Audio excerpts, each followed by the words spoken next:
Okay, so we have to constantly keep worrying about the future of emissions, climate change, and climate impacts, and hence mitigation and adaptation as well. In this context, it's about adaptation scenarios and how they would affect health outcomes.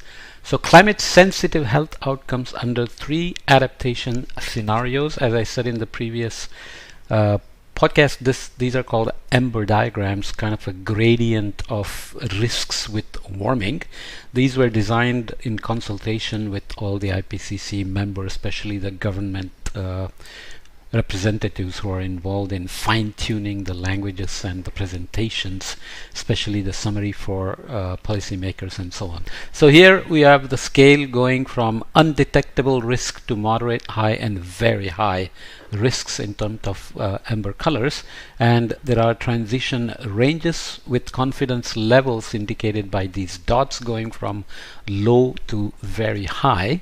And couple of notes: mortality projections include demographic trends but do not include future efforts to improve air quality that reduce ozone concentrations for these. And historical average temperature increases in 2011 to 2020 was 1.09 degrees C, which is shown with the dashed line and the range here, so we know where we are in terms of the warming. You can think of it as a baseline against which some are already in a moderate range of risk and some are less so than others. You want to take this with a grain of salt because these are typically projections of future warmings, and there are many details like demographics, for example. Population projections are notoriously difficult, especially because now you have fertility rates dropping all over the place, actual populations dropping all over the place. China has reached its peak population. Many countries have below replacement population growth rates and so on and so forth. So the scenario narratives are limited adaptation, failure to proactively adapt, low investment in health systems overall, incomplete adaptation, so incomplete adaptation planning, moderate investment in health systems, and proactive adaptation, so proactive adaptive management, higher investments in health systems. So if you go back to the previous podcast we did from the WHO report on guidelines for adaptation in the health sector, we said it's very important to integrate or synergize health adaptation with existing health systems. That's what we are talking about here. Going into the future, are we having a health system at all, or are we doing additional proactive adaptation planning with investment in the health systems, assuming that existing health systems are being synergized with adaptation planning and so on? So all kinds of details are there, but nonetheless, let's look at heat-related morbidity and mortality. In general, the confidence in projected heat wave changes, duration, intensity, frequency are high, but at a regional scale. You cannot say at sub-India scale or even at India scale what happens, but at Indian subcontinent scale or a little bit larger, you can say with greater confidence what happens to heat waves in the future. So keeping that in mind, you have, with limited adaptation, we are going to hit with very high confidence moderate risks already, which is kind of true, but there are details in terms of mortalities associated with heat waves in tropical countries versus mid-latitude countries. There is some evidence that mid-latitude countries tend to have much higher mortality rates for the same level of heat waves because of various reasons which we will not get into. But with some confidence we can say that as the warmings begin to go beyond 2 degrees C, the risks from heat-related morbidity and mortality begin to go up for limited adaptation, whereas with incomplete adaptation you bring the risks down a little bit. So you can see the yellow scale goes up further here because you have some adaptation planning and moderate investment in the health systems, and you can keep the risks with proactive adaptation to moderate levels. Whether that's acceptable level or not is a different issue, but up to 2 degrees C you can keep proactive adaptation as a tool for keeping the heat-related morbidity and mortality to moderate levels. Similarly, ozone, but remember the ozone caveat here: limited adaptation up to 4-degree warming, incomplete adaptation, and proactive adaptation. So again, with confidence we can say that we are already in moderate risk, and we can keep it there as we go to 2 degrees C warming, which we are very likely to hit by 2100 for sure. 1.5 we are likely to go past this year, 2023, but if next year is El Nino or next couple of years are El Ninos, we are likely to come back below 1.5 degrees C as well. Malaria with limited adaptation and incomplete and proactive adaptations, you can see that malaria risk is lower than heat and ozone, even at 1.5 degrees C or the current levels. A lot of discussion about malaria, whether nets can prevent deaths and morbidities and mortalities. Bill Gates Foundation, Melinda Gates and Bill Gates did a lot of work on this, and I think there is some news that there is a new malaria vaccine and so on. In general, it's considered that the mortality due to malaria is unnecessarily high because people are not taking the minimal precautions like using nets at night. But when you are in a warm place like Sahara, it's very hard to sleep under a net because you don't have air conditioning or even fans. I know that from my experience in India. Okay, global surface temperature change, again scale going from 0 to 4 degree, but we are already around 1.5 degrees, 1.09 degrees C here. So dengue and other diseases carried by species of Aedes mosquitoes, which themselves are expanding their habitats or domains, and in terms of altitude in mountain ranges and latitudes as well. Vegetation responses, extreme rain events, they all complicate vector population dynamics and so on. So there are lots of uncertainties in the way these are projected, but nonetheless, where the exercises of limited adaptation, risks become very high at warming about 3 degrees C. With incomplete adaptation, you bring that down a little, but with proactive adaptation, you can keep it at moderate level out to 2 degrees C. Similarly for Lyme disease and West Nile virus. Okay, as I said, uncertainties are difficult to track in these projections, but nonetheless, if adaptation can reduce risk, it's a investment worth doing, worth making, especially since co-benefits are always important. Adaptation responses to climate risks. So context within which adaptation responses to climate risks to health are implemented in the frame of interactions between health and multiple other sectors. The report deals with these in other chapters which we are not covering here, but again, our health is a multiplier of hazard, risk, vulnerability and exposure, with the health sector adaptation getting inputs from the adaptation responses, which feeds back to vulnerability, can be reduced here. So you can see that you can reduce exposure as well with health sector adaptation.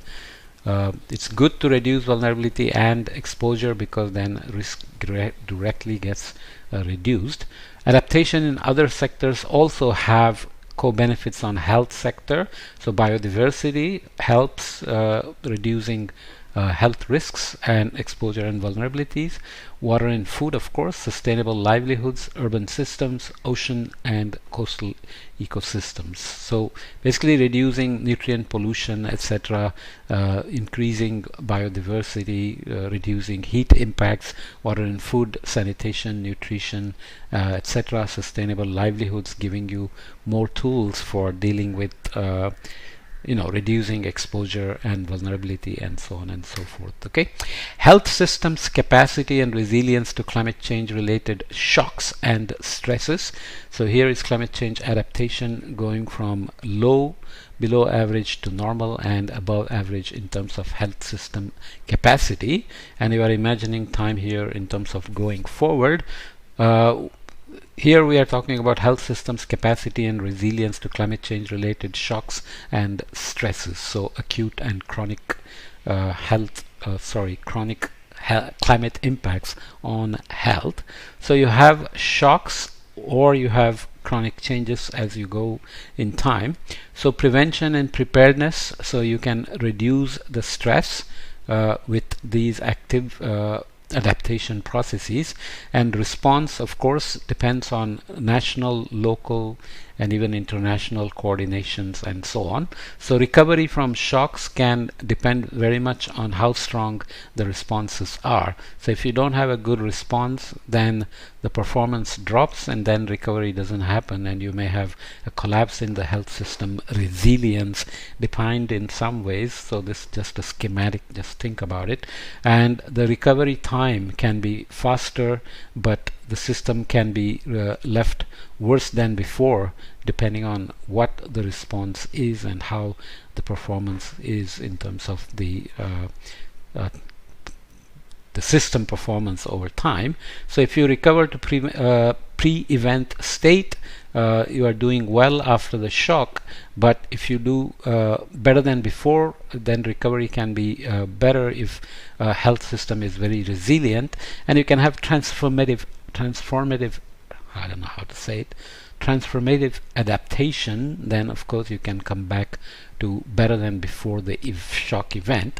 This of course is the idea of building back better. Remember we talked about infrastructure, where disasters can actually be a good thing if there is adaptation planning and mainstreaming along with budgets planned for disaster recovery, so that you build back better. Similarly, health system resilience can be built back better than before as well.